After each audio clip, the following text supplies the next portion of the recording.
Hello everybody, welcome back. The next problem I'm going to be building is actually based off a picture I came across online.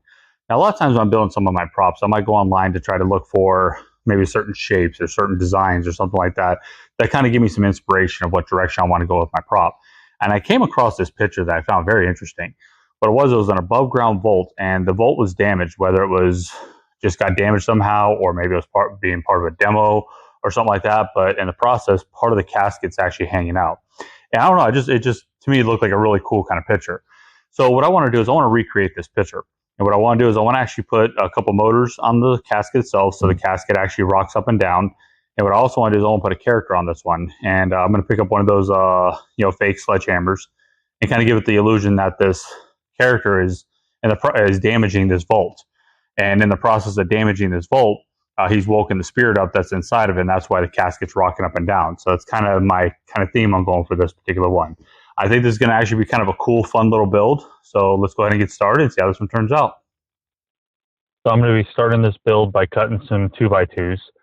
I'll be cutting 4 of each size, 3 sizes. Pretty much all this is going to be is a giant rectangle, which is going to be the main support for the casket itself.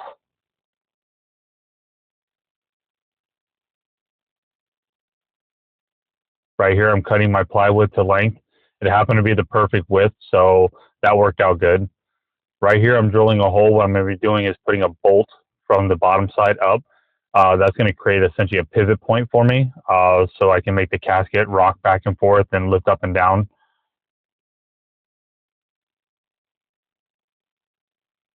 Now, what I'm going to be doing for mounting the motors is kind of the same thing I do with the other one. You can use a hole saw, cut into a 2x4, make it to where I can mount the motors inside there.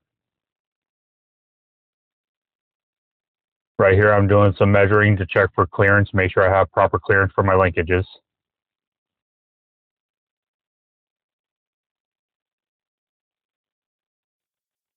All right, to get you up to speed on what's going on here, I ended up removing the bolt that was right here because the bolt was hindering how much it would tip for me. And if, say, I would have wallowed the hole out bigger, all that was going to do is allow it to be able to move more, this and that, and I still might not have got what I wanted out of it. So I switched out with a couple pieces of wood instead. With them being like this was going to keep it from moving back and forth. And this being on the inside, you got the taper. That's what's going to keep me from moving side to side, but allow me to rock, essentially. So I made that change. The motors I'm using are the same ones I used for the Haunted Crypt that I just recently published. But the biggest difference is on that one I was using 5 RPM. These are 15 RPM, so they're a little bit faster because I'm hoping to get a little more speed out of this thing as it moves up and down. The only thing I'm not sure of at the moment is how exact they are with each other. So are they going to stay like perfectly in time the whole time, or are they going to get off? I hope they actually get off from each other. It'll make a much better looking kind of, rock to the casket. For now, I have them both in the down position, so when I stick that back on, I can make my linkages, so I know my linkages are right. All right, so I got them on. You see, temporarily, I just have a couple of wood screws up here to hold that, and I have 2 nuts on there locked together to keep that from coming off. The only thing I'm worried about is this hitting that right there and stopping. So I might have to put a couple washers down there to make sure it spaces out, but we'll see. So let's go ahead and plug it in real fast and see what happens. Cross our fingers.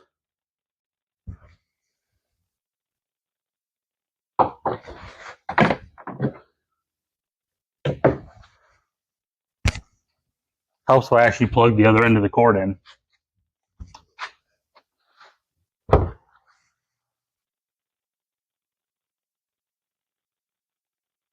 So right now they're moving pretty smoothly. So let me go ahead and unhook that one so I can get them at a time real fast so we can see how well it'll actually work rocking side to side. So give me 1 second here.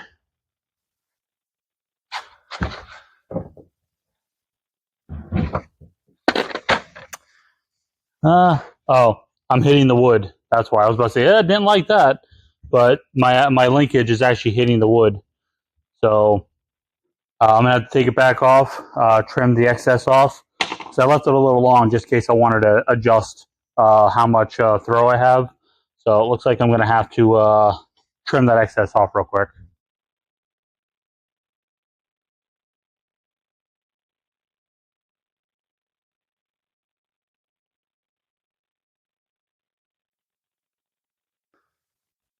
Okay, round two.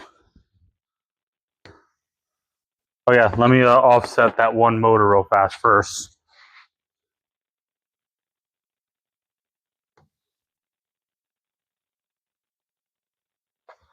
All right, let's see. If it won't rock this way, then maybe. Oh, yeah, it don't like that. It does not like that at all.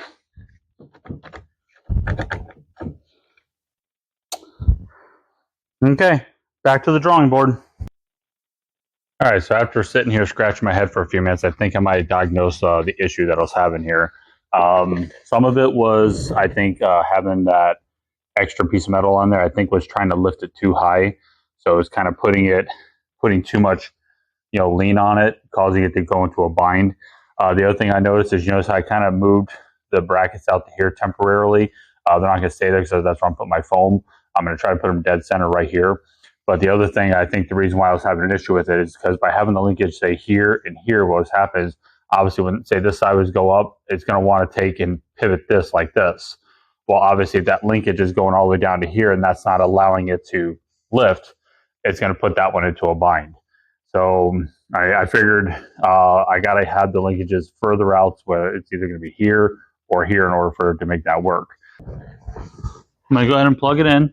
Now this one's kind of in the down position. This one's already in the up position. So let's see what it does.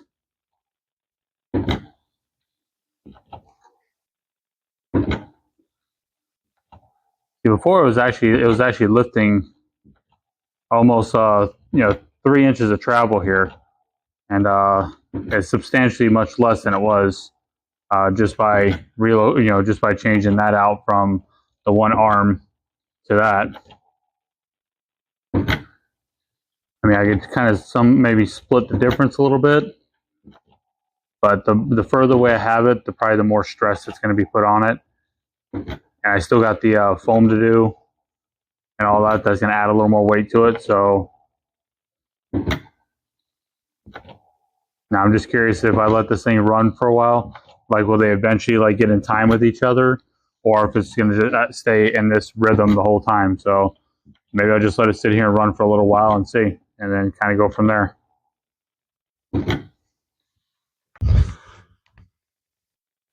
All right, so I went ahead and I got my side, front, and my little bottom strips cut real fast. I figured y'all have seen me cut plenty of foam, so you probably didn't really need to or want to watch me, cut foam again. So I'm going to go ahead and start putting the foam on here. Now I'm going to go ahead and put a little bit of foam on the side and the bottom only, mainly because I want to check for clearance. Because of the extra pieces, it's going to make this thing 3 inches bigger.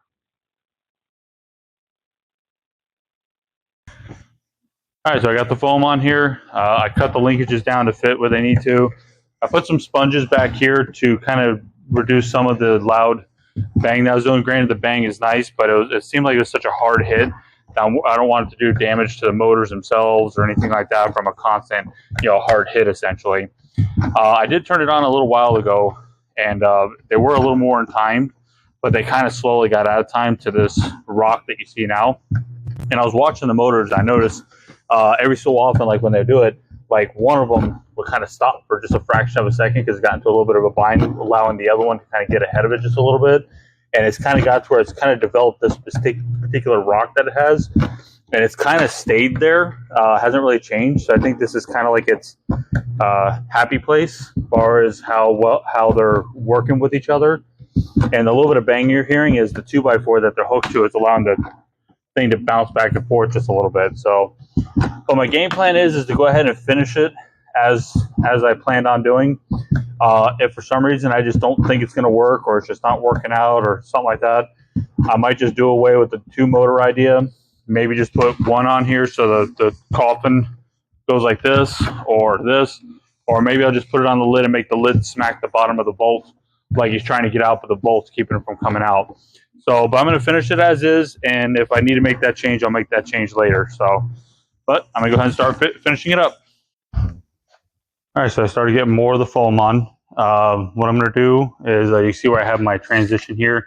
I'm gonna make a little cap that's gonna go on here, and then I do my handles so it gives it like that nice look. Anywhere I have raw foam, I'm gonna use like that foil, like AC tape to cover this. So when I paint it, because I want to paint it with like a gloss, because most coffins have a little more of a glossy kind of finish to them. I mean, maybe like a semi gloss, something kind of thing. But I don't want different reveals, I guess, textures, I guess you say. So I'll be covering that. For the lid, what I did is I cut a bunch of these little arches right here. All I did was after I cut my lid, I did do a taper on it with the table saw, which didn't come out super great, but I mean, it'll work. I just pretty much measured how far I wanted in between, put these on. How I created that radius is essentially I took my foam, I just took a yardstick, bent it. So once I made my measurements, I just literally bent it like that.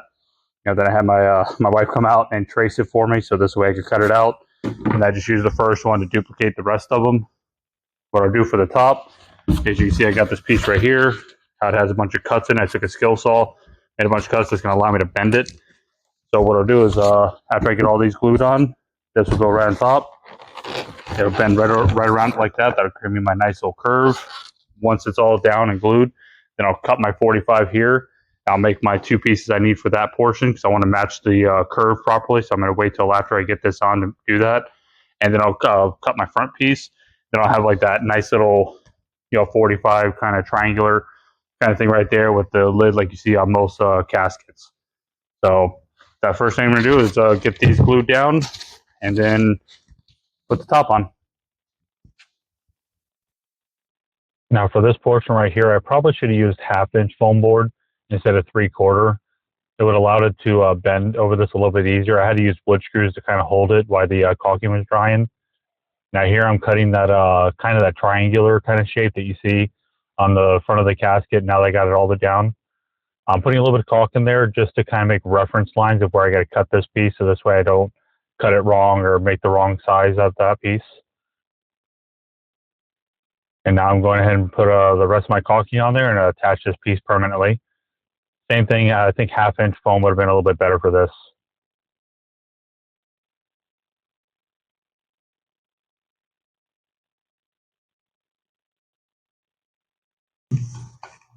Hey, so I got the lid done. Now, I said I was going to cover the thing with like that foil kind of tape you see like in the AC section.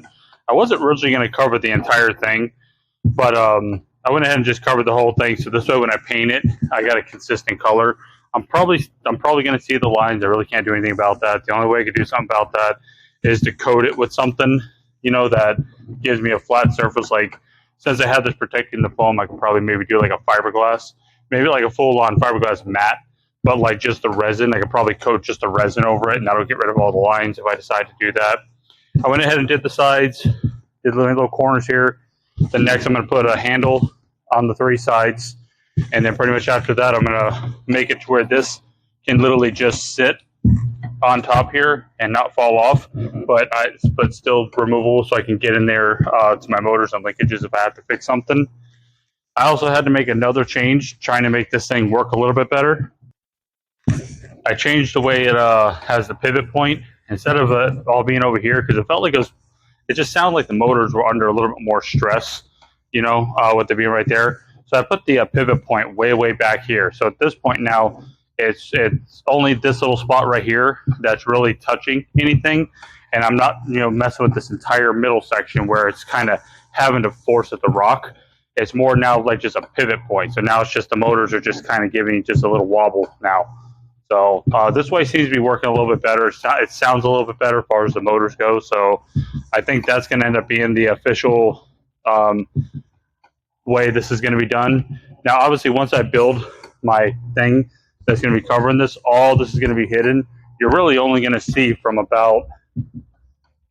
maybe about this much of the lid, roughly, forward. The rest of this is going to be underneath that section right here. So you're not going to see any of this back here. So, but now that I got that coated, I'm going to go ahead and start actually building the actual bolt itself. And then it'll be out. Then at that point, I'll make the decision if I'm going to stick with that or make that change I was talking about, or start painting it. I'm going to go ahead and get started on the bolt portion itself. This is going to be the sides right here. I'm doing stair stepping to mimic the blocks. Now, I did 45s on all the 2x4s to make them clean looking. Anywhere where they'd be hidden, I just did flat cuts. Here I'm tracing out some 1/8 inch Luan material. That's what I'm going to use for the exterior skin. Now I'm just going to use some caulking, put it on there, put the plywood on there, and then just nail it into place.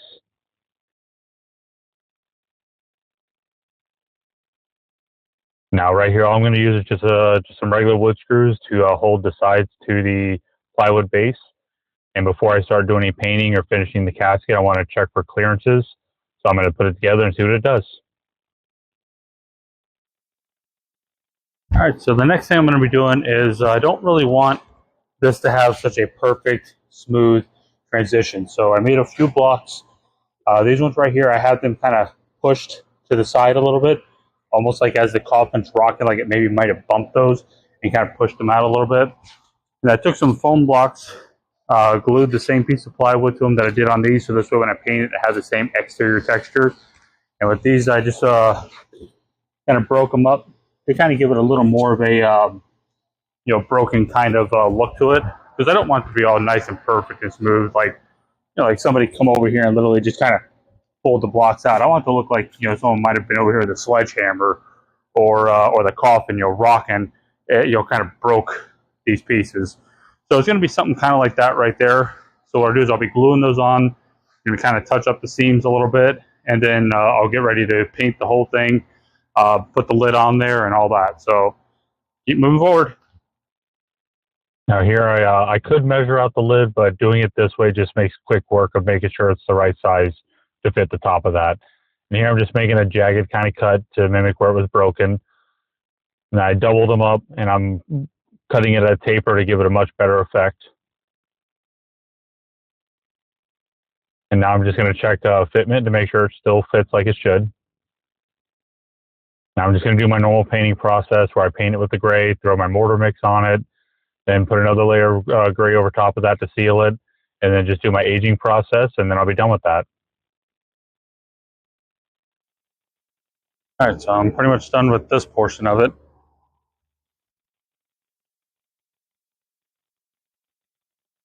Now I'm going to lighten the chip area up a little bit to make it kind of look like it's like freshly broken kind of thing. But next is I'm going to start working on the casket. All right, so I started working on the handles. What I did is I took a 1x2, feed it through my table saw, then took my sander, rounded all the edges off so you have nice rounded edges. I cut 2 of them to 19.5 and 1 of them to 10, so for the size of the coffin. I figured 19.5 is going to put it far enough behind the wall so it doesn't have to be full length. If it's not long enough, I'll just cut a new one. My game plan here is I'm going to use these for the handle. I took a 2x2. You can see I ripped it. Now it's not quite dead center because I'm hoping to use this for the back piece and this for the handle portion, or vice versa. Essentially, what my game plan is to make is this right here. So this is essentially going to be my 2x2 going like this. I'm going to take the other piece. I'm going to turn it on end. I'm going to brad nail that to that, and I'm going to notch it to essentially go over top of this. So what that's going to do is that's going to be my area where it looks like it's attached to the casket where it hinges, and then the other half is essentially attached to this, so like if you pulled it out, that give you your area to grab. So essentially it's going to be a mixture of essentially a piece of this, another piece on its side, and then this right here. So that's essentially what my game plan is for the handle. So I'm going to go ahead and get the first one made and show it. All right, so I got the front one made. This is the handle. This is what it's going to look like when you're looking at it. This essentially represents that back plate. This is the arm that's attached. It hinges right here and then it goes down to the handle. So it kind of gives that look like it can fold up, even though obviously it's going to be stationary like this on the front of the casket and the sides. I'm just going to put glue on the back side of this, and I'm going to run screws from the back side into at least this part right here just to hold it on, and the rest will just be glued so it doesn't move. Pretty much how I achieved that is, say this is my 19.5 inch piece. You can see I carved like a little trench out of one side right here, mainly because since I'm working with small pieces, I don't want to take a lot of material out of just one piece only. So there's that one piece. This will be the corresponding piece. See, I got the notch in that one. These are 3.5 inches long. This will go right inside here like that. So you see where it sits nice and flush on the bottom. And then have a little bit of thing on the top, so it kind of gives the illusion like it's sort of wrapped around it. Now after it's everything's together, I'm going to sand some of these edges to kind of give them a little more of a rounder profile. And you have this piece right here. This will go right on top here. That gives that look of that piece that hinges. I'll just run a nail on each side of here, a brad nail.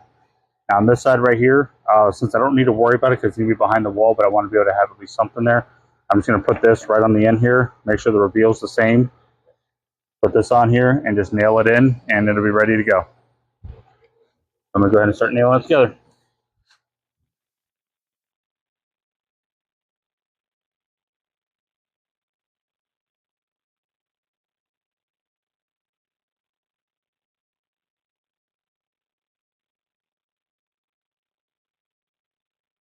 I'm going to go ahead and get the casket all painted.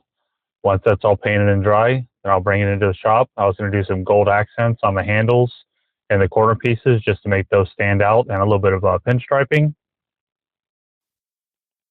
All right, so I got the casket all done. I did some aging on it, and then after that I did spray a little light coat of clear. Just have an aerosol can over top of it to give it a little bit of a sheen again.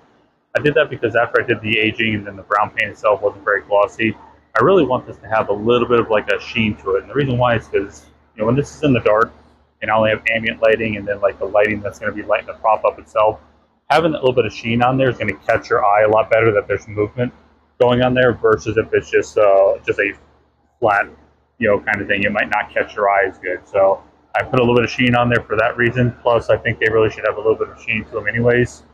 So I pretty much got this all done. The next step is to marry the two together.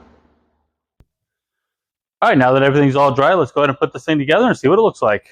Now, I'm sure some of y'all might be asking, how come I didn't go with air with this prop and I went with motors? I did that for a couple reasons. One, for the most part, I always like to try to keep my stuff very basic, very low tech, very simple. It makes it easier to build. I can build it out of lighter weight materials. It's easier to repair, fix if I have problems. And just plug it in and let it do its thing kind of thing. And the other thing is I like to try to keep my videos as DIY friendly as I possibly can. I know not everything I do might be DIY friendly based on your skill level between either the carpentry skills or the fiberglass or the welding and stuff like that. But I try to do what I can to try to keep it as low tech as I can. The other thing is I feel that air power has its time and place. And to me, that place is jump scares. So you want to have a prop that you want to move fast or rapid for a jump scare is when you really want to have air power. This kind of prop right here, this isn't really a jump scare kind of prop. This is kind of the one that sits in the back, makes a thump noise, the oohs, the ahs, that kind of stuff. And to go through all that extra time between getting the proper cylinders I need, the proper valves, the control box, the trigger mechanism for it, programming it, putting all the wire, the air supply, all that stuff just to make it essentially do that right there, but maybe just a little bit faster. Really to me didn't seem like a good idea. So I went this route right here. And also kind of like with all my videos, I like to try to show ways that you can build stuff like this and still make a cool looking prop out of just basic stuff that you can get either online or Home Depot and all that kind of stuff. And you don't have to have a big high skill level to do it. So if anybody was kind of wondering, that's the reason why. So let's go ahead and get started on the character and get this thing finished up. All right, so after positioning him in multiple different ways, I think this is going to be the stance I'm going to go with. I want to kind of put it to where it looks like he's resting, after, smashing this thing up, he's taking a break. And then we pick this up, just a cheap sledgehammer. The game plan is to essentially have the sledgehammer right here, and then I'm going to bend the arms where they're going to sit on top of it. So, like say he's just taking a break, he's resting for a minute, and he's just kind of leaning on the sledgehammer. So that's going to be right there like that, and his hands will be on it. So the next step is going to be to take some electrical conduit. I'm going to start off by bending it flat to sit right on top here to where I have a place where I can run a screw into here. That would be an anchoring point. And then it's going to come up. I'm going to have it so it goes across the legs. I'm just going to bend it. It's going to kink on me anyways, but it'll be better than welding it. I'll bend it, bring it over here, bend it again, come down this leg, down to here. And I'm going to put a plate down here. So this way I can put a couple screws down here to lock it in there. And that'll give me a plate to weld the electrical conduit to it. And now obviously I don't want to make the same mistake what I did with the other one. So what I'm going to do is when I make that bottom plate right there, I'm going to make it detachable with, I'm just going to put a bolt inside the electrical conduit so when it slides over top of it, it, has a way of staying put. So I can get the pants on it and then just pop that piece back on and everything like that. So I don't want to have to go through that same problem again. And then I'll run another piece of conduit at the back here and then a couple pieces around the side until I get the arms where I want them to be. And obviously I got to turn the hands over. This thing's always backwards for some reason. And then once I get all the clothing on it, hopefully it'll look pretty good. I start off by flattening out the bottom of the pipe. That was just done with a hammer and beating it against my vise. Now, each step, I have to make a trip back to the vise. So after each spot, I'll make a measurement of where the next bend needs to be, and I'll go to the vise, I'll bend it, then I'll come back, set them back on there again, make the next measurement, make the next bend. It's best to do that way, so this way you don't bend it too soon or bend it in the wrong spot and then have to try to straighten it, because it never seems to want to bend where you want it to bend the second time if it's too close to the initial bend. So repeated trips is kind of a necessity for this part right here. Now I'm going to anchor it down just so I can start getting an idea of how everything is going to fit. I have to make a few little small adjustments here and there.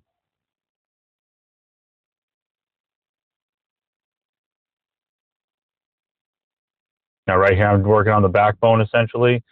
This is just a piece that's bent in a few different directions because I wanted to go on the side of the tailbone so I didn't have to completely hack the skeleton up, but you can always cut that off if you want to make it a little bit easier. Now, any joints that I have where it's not going to be bent, I just welded it. This is just an extra piece I made so I can make myself 3 points of anchoring, one at the foot, one right here at the waist, and the other one at the other foot, just to make it a little more sturdy, less chance of bouncing or possibly tipping over. All right, to kind of show what I'm doing, you see I put a screw inside here. This is a really low, it's actually a screw for a gutter, so it goes all the way up to here. I put some caulking inside there just to help lock it in place. I drilled a hole in the bottom there for the receiving end, and I drilled a hole in here. This is for that metal piece. So pretty much all it's going to do is it'll go down inside there. I'll pop this inside the handle, and once I turn the hands over, and I get this one over here, what I can do is I can always right through the center of the hand, I can always put like a thin piece of wire or something like that I could go down inside there that kind of hold everything together. So the next step is I'm going to zip tie this, turn this hand over, get it where I want it. I'm going to slowly start heating this one up and bend it over so I get that to sit on top of this one so they look like they're kind of sitting like this. And then all I got to do is put the clothes on him. He's done. All right, so the metal armature is fully completed. You can see where I did add an extra reinforcement here. That's purely just so with that kink right there, it doesn't want to move over time. And then you saw I got one anchoring point right there. I'm going to touch it up with some paint so it blends in. I got this anchoring point right here. When I put the pants on, I'll put a little cut through it so I can put that on there. Then the pants will drape over top of that so you don't see that. This anchoring point is mostly just to keep that foot from moving. Outside of that, that one's really not doing a whole lot. It's more or less just there, I guess you can say. I also got the arm one fully done.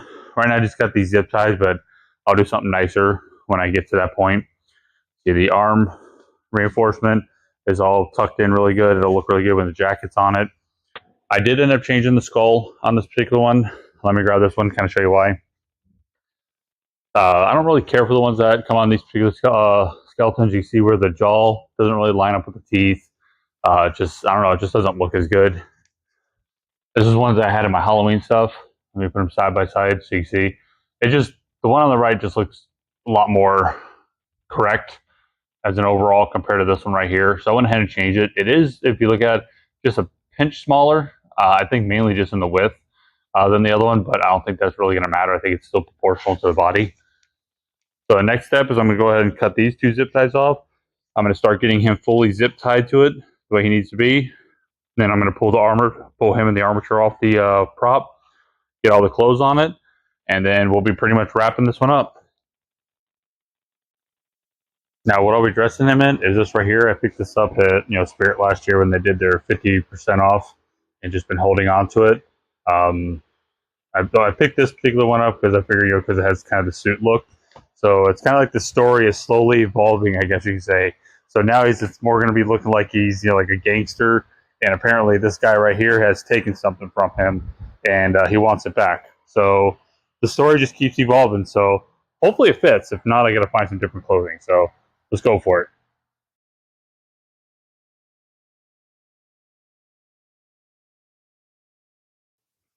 All right, so maybe one last little change, I guess maybe kind of more of an improvement of for the sledgehammer, because I want to make sure this thing can't fall off in any way. So what I ended up deciding to do is I drilled a little hole in here, and I also got rid of the bolt that I originally had inside here and put it down here. I welded a piece onto the original armature. So what that's going to allow me to do now is when I put this on here, obviously the bottom is nice and secure, it's not going to go anywhere. And then that will go into the hole that I put inside the sledgehammer. And I'll just use a nice long finish nail. Now it's going to be able to go inside here. What that's going to do is I put a zip tie right here, that locks it right into place. But I wanted to do something different with the hands, something that kind of makes it so it doesn't stand out so much. So you see I drilled a hole in the hands. So now what's going to happen is I'll put the nail through the hands, through those holes, through the hole that's in the armature piece right there. I'll pop a zip tie around it. What that's going to do is once that's all nice and tight, push that down where I want it. Now what that's going to do is that's going to make it to where not only is the sledgehammer now part of the armature, so now it's not going to fall off. There's no way this can fall off here. It was never going to fall off the bottom being down inside the wood. It also locks the hands in place. I ain't got to worry about the hands moving. I'll just put a little dab of paint on the top of that nail right there so you don't see that. And other than that, I think that's a much better improvement to make sure that this is now part of the armature and it's not going to move. Just wanted to show that last little detail that I did. So a couple more things to do and I'm done with this. All right, before I put this back together fully for the last time, you're probably asking yourself, this looks to be kind of a big, bulky kind of prop. How do I plan on moving this around easily, and all that kind of stuff? And that's a great question to ask because I kind of ask myself the same thing. So I come up with this system real quick, kind of show it to you real fast. I have this old U-bolt from an old box truck. What I did is I built a couple little metal sleeves right here. It's bolted with a plate on the top and the bottom. Now this will slide out like this, giving me a handle. And when it's all the way in, it'll sit up underneath the casket. And then on the back side here, I built an axle that is removable that will fit not only this prop, but it'll fit that prop as well. And then essentially all I do is I put some wheels on it temporarily. I'll show you real quick. So what I'll do is I have a handle right here that allows me to pick the back up, slide the wheels on. I'm not going to put the nuts, nuts and washers on it just for this demonstration. But then once I get it, the wheels on it, then I come around to the front, reach up underneath the casket, pull my arm out, and then I'll be able to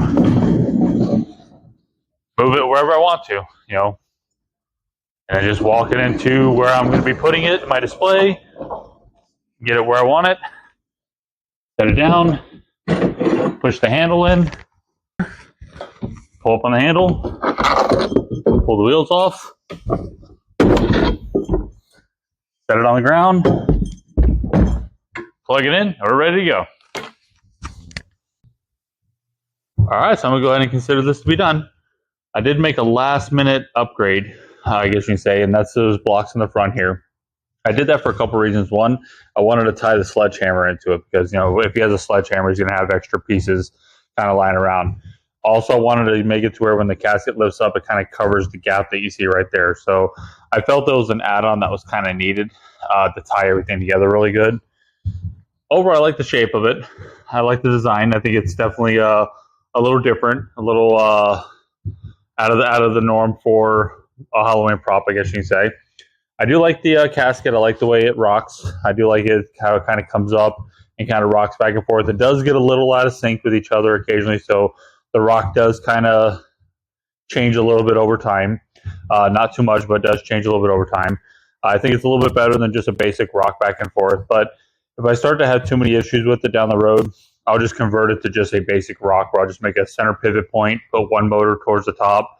Maybe I'll increase the RPM so it goes a little bit faster and then just do a basic rock. it'll be an easy change to do. But I'm only going to do that if I start having enough problems that it makes me want to do that. I also did a little bit of dry brushing with some white on all the edges to kind of simulate fairly, fresh broken concrete. I also did a little bit on the casket right there to kind of give it the look of like the dust and stuff falling on it. I do like the character. I like the way he's positioned on there. I'm a little on the fence with the costume. I'm not going to say I hate it, but I kind of would like to maybe have something different. This is just something I had from last year. I went to a couple stores to try to see if I could find something different. I was thinking about it. I don't think a zombie would look too good on here. I really don't want to do a Reaper. You really can't do a vampire because vampires generally aren't skeletons. What I was kind of looking for was maybe something like maybe Old Western or maybe like Ghost Rider, where it's like a long trench coat or maybe like a long brown duster or something like that. But I really couldn't find anything that really kind of sparked my interest for it. So for now, he's going to be a gangster. Maybe y'all can throw me some suggestions on something that you think would look really good for this prop. But for the meantime, I guess he's going to be a gangster. So, but I'm going to go ahead and shut the lights out real quick so you can see what it looks like with the lighting at nighttime. Here we go. I got a little bit of blue light for some moonlight. I got some green to kind of enhance the gold on the casket. He kind of lights his face up a little bit. And I went ahead and put one of those lanterns on there just to add that little extra detail. I figured, if he's breaking into this grave, he's probably doing it at nighttime, so nobody sees him and that kind of stuff. So he's going to have a lantern with him. So I thought it was a nice little touch to add to it. But you'll have to leave me a comment. Tell me what y'all think of this prop. If y'all enjoyed this video, hit that like button for me. As always, thanks for watching.